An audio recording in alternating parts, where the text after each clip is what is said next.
It's there. Also, my presentation today is about building national capacity for reporting. Um, and with a decision taken at the request of Decision 2 in COP16 requested that the UNCCD Secretariat asked them to enhance collaboration with regional institutions and initiatives and organizations to really provide data and technical support to parties during the UNCCD 2026 reporting process. And this is especially geared towards SIDS and LDCs. So based on this recommendation and this mandate, the UNCCD Secretariat established collaboration with some regional institutions, PISLM being one of them, and there's GRC and SPC, which will really engage in supporting the reporting process and to function really as a pilot for delivering dedicated solutions for the reporting. So the joint work program really involves regional centers, and these centers would ensure provision of regionally tailored and technically robust support under the overall conditions and coordination of the UNCCD Secretariat, drawing on contributions from technical advisors, as you would have heard from APACHETA this morning, and there is also CI, who PISLM collaborates with on.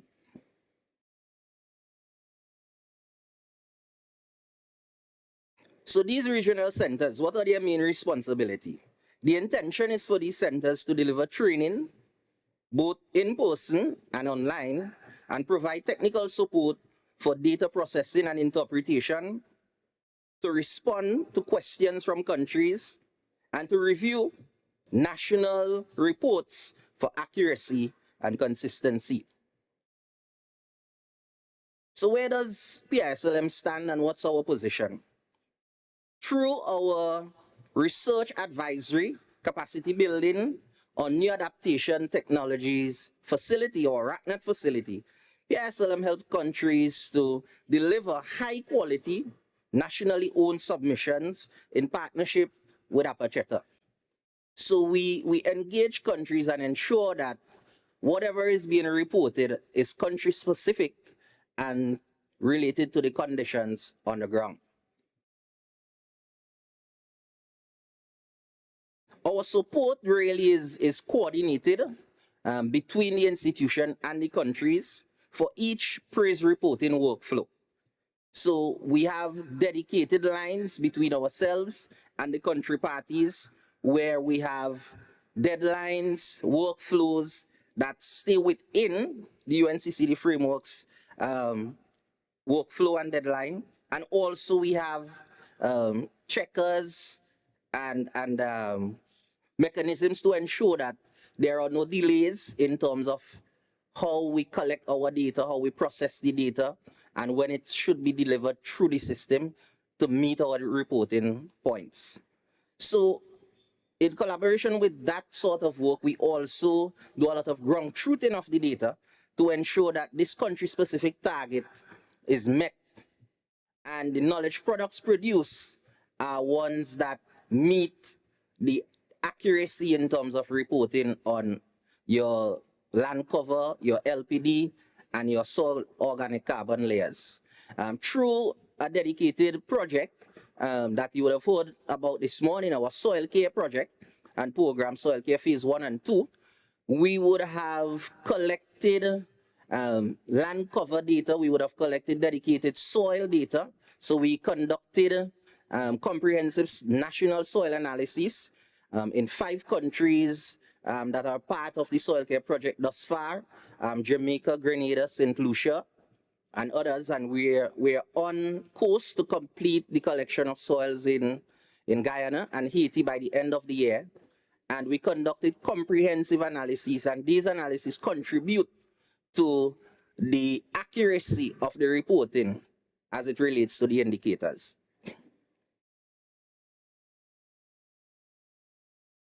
When it comes to national reporting and meeting the SO1, we, in collaboration with APACHETA, we are executing 5 separate projects. These involve condensing the data sets from different sources. We're also filling data gaps, working with Landsat data to ensure that the data serves as a source and a model for the diverse indicators that are needed for the UNCCD reporting. We're also developing new land productivity data sets. At the moment, we are working through those technicalities, and we expect that by the next round of reporting, we would have country-specific LPD products that are SID-specific to conduct the reporting and to present. If APACHETA and us work a little faster, we may have it for COP next year. We're hopeful. We also help country parties in terms of exploring these data sets, where to find them, and sometimes in small countries, data sets are found in different ministries and different stakeholders, maybe managing those data sets. So corralling all of that together and including it within the process is also an important task. So currently we offer SIDS, a dedicated land cover option, and this is key in terms of providing that perspective and that current global vision.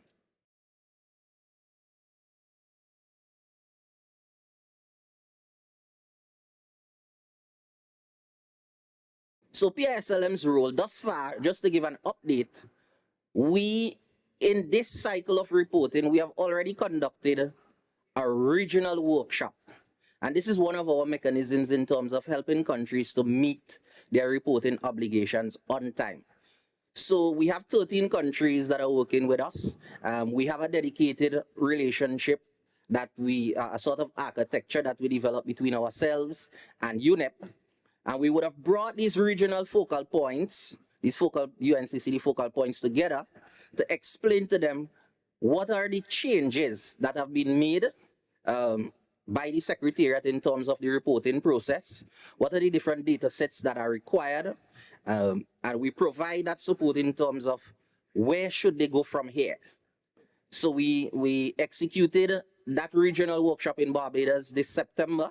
Thank you again to the government and people of Barbados for facilitating, and Minister Adrian Ford, who is the chairman of the PISLM's High-Level Forum and Council. And that would have kick-started our work in terms of PRAIS reporting within Caribbean SIDS. After this workshop, we also had dedicated meetings with each of the focal points to brief them. And thus far, we've also conducted national virtual workshops where the focal points would have brought their persons who would be part of the steering committees together. And we have briefed them in terms of all of the different data sets that they need to collect, all of the information, and all of the processes. So thus far, we've done that with Antigua and Barbuda, with St. Vincent and the Grenadines, with St. Lucia, and St. Kitts. And we hope to execute in quick time with the other remaining allies.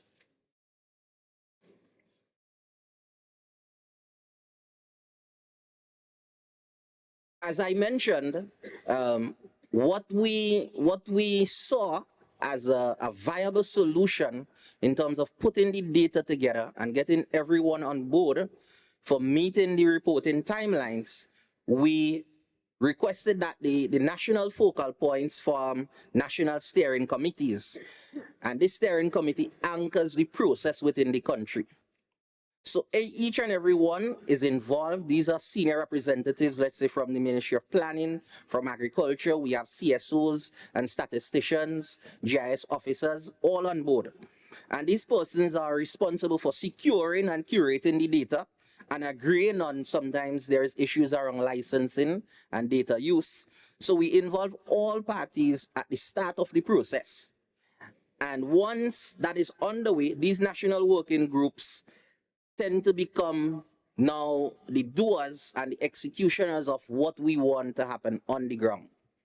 We also recruit national project assistants, most of the time these are GIS specialists that work with PISLM and APACHETA to gather the data and to do the mostly day-to-day running around, as we may say in the Caribbean, to ensure that these busy schedules being held by the UNCCD focal points are not overwhelming, because we understand that focal points may hold more than one position. They may be the focal point for all the conventions sometimes. So it's a lot to undertake. So providing a project assistant tends to ease the weight and keeping the focal point on track for the reporting process.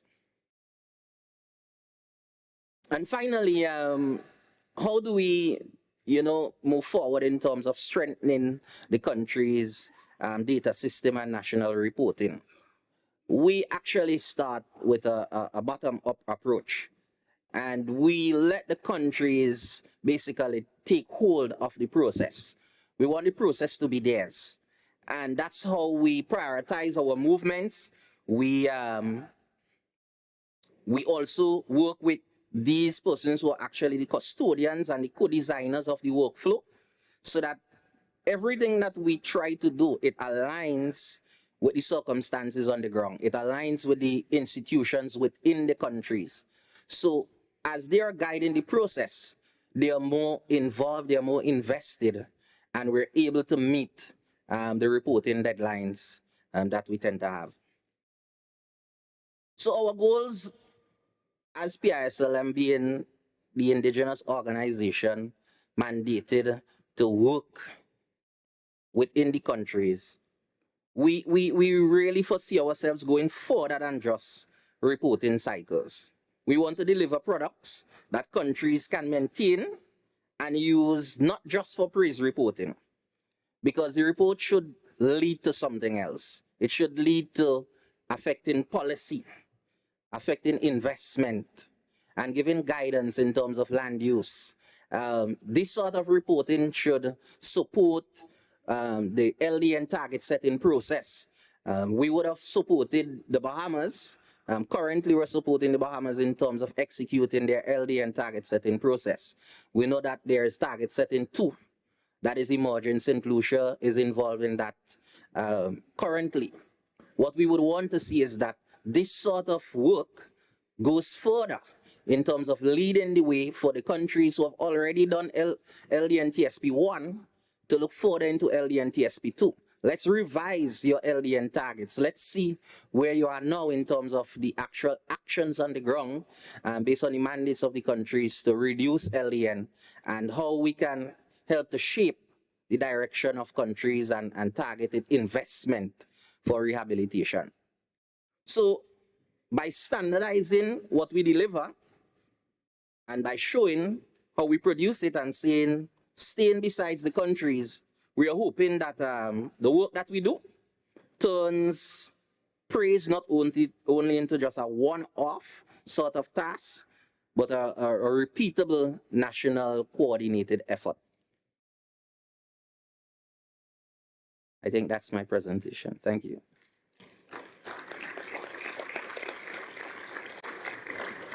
Thank you very much, Mr.